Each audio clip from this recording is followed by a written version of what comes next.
together. So there was a lot of interdisciplinary influence, which was something that I enjoyed and took with me. So that's how I began with the architectural models, and I always had that as my, business to survive. And that influenced my artwork tremendously in how I put things together as far as process goes. And also having to do with the fact that I often start with a plan, like an architect does. The plan is generally geometric and layers of various, it gets too complicated to go into that, but layers of information having to do with geometry.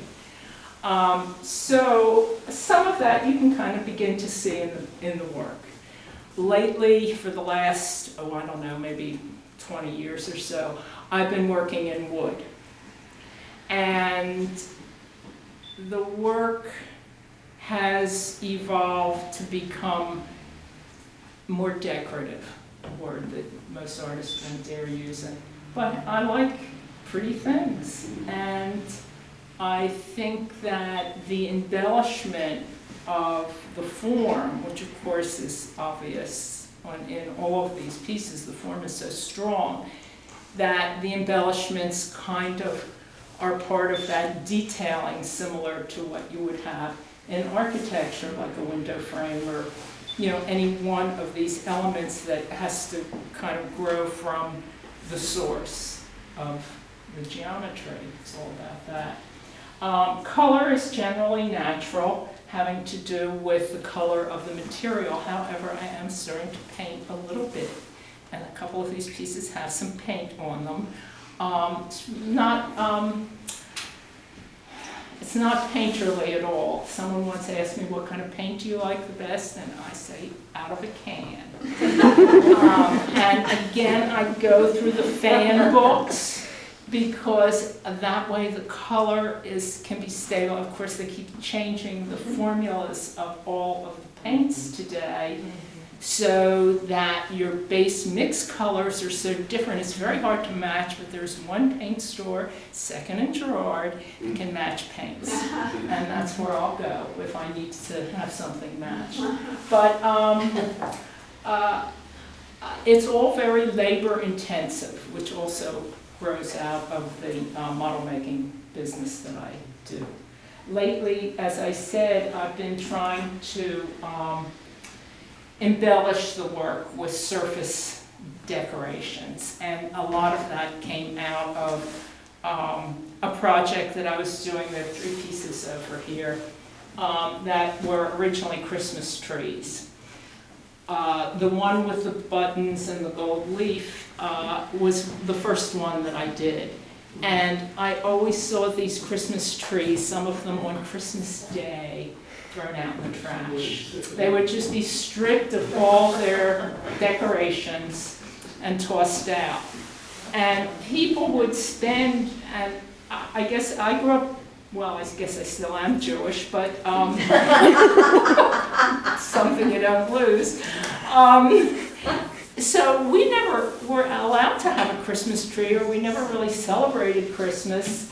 And I always would go to my Christian friends' houses that had these wonderful trees. And actually, oh, well, that's a whole other, every piece has a great story, but I can't get involved in all the stories. This piece, to get back of how I started, so this piece I picked up out of the trash in the neighborhood, and I kind of cut off all the branches that would have stuff that would fall off, and I put it in the wood storage area. And it sat there for years. I didn't know what to do with it. But it was just such an important thing to do something and rescue that tree that someone really loved and was part of their family.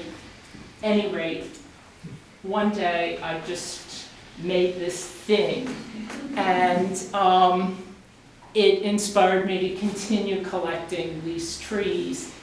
And I document everything that I do, like where the wood comes from, and each piece does have a story about where the wood comes from. And a lot of it is from historically significant sites in the city. And that also influences what I'm going to do with it. And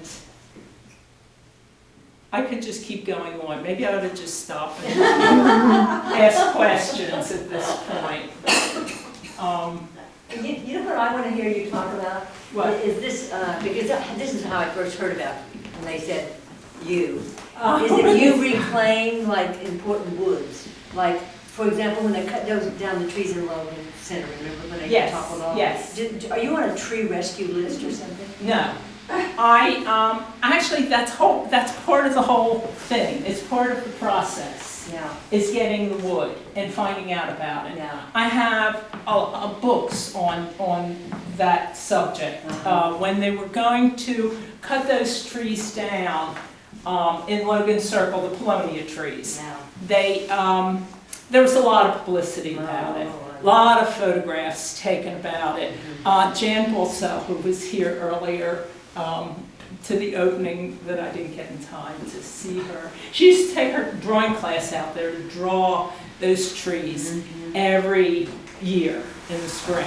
And it, so they were, any rate, that particular situation, the Horticulture Society was in charge of that, and they did want to have the wood given to artists. However, they also hired someone to take the trees down in exchange for a lot of the wood. The wood was very usable. There's nothing wrong with the trees other than the Polonia trees have a short life. And they were trimmed in a very haphazard way when the earlier Pope came, because they wanted to top off the trees so that people could see. So much for religion. What year was that? Anyway, I have it all written down. 79. When was it? 79. 79? October 79. Yeah.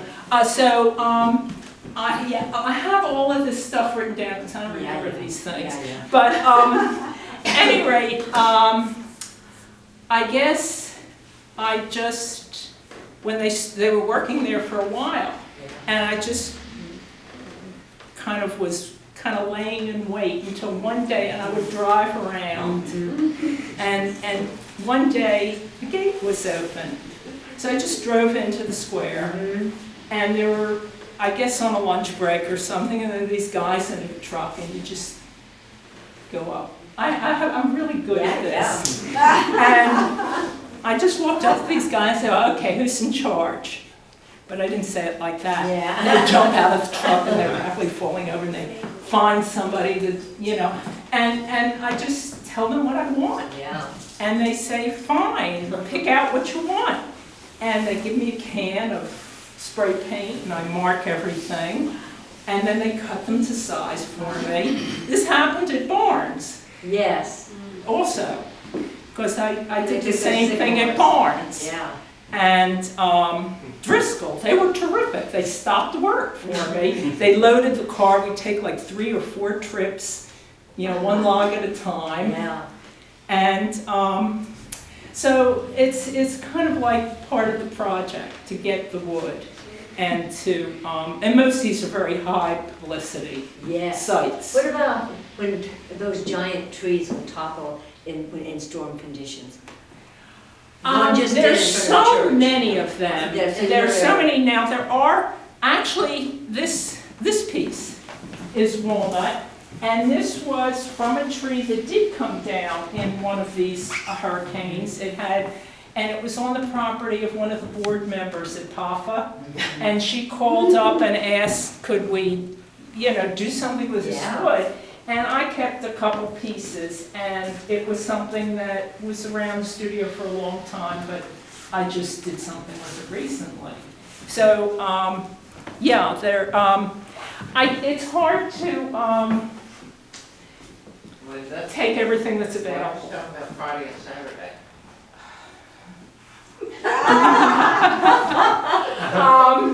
When somebody No. asks. All Yes. right, I have a question, that one over there, maybe you can talk about what it symbolizes and the This history one? of it, yeah. Okay, well, The base too. okay, yeah, the base, that's the way I paint.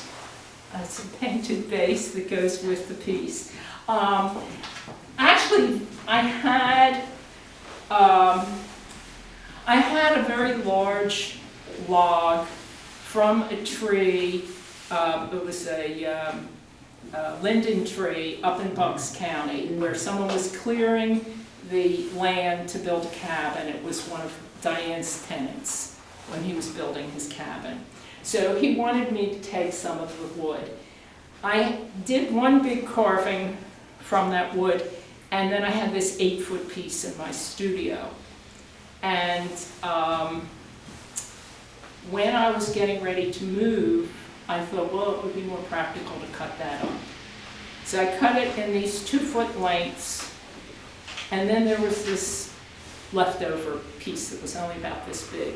Each piece I split, so I had 2 halves, and the larger pieces I actually carved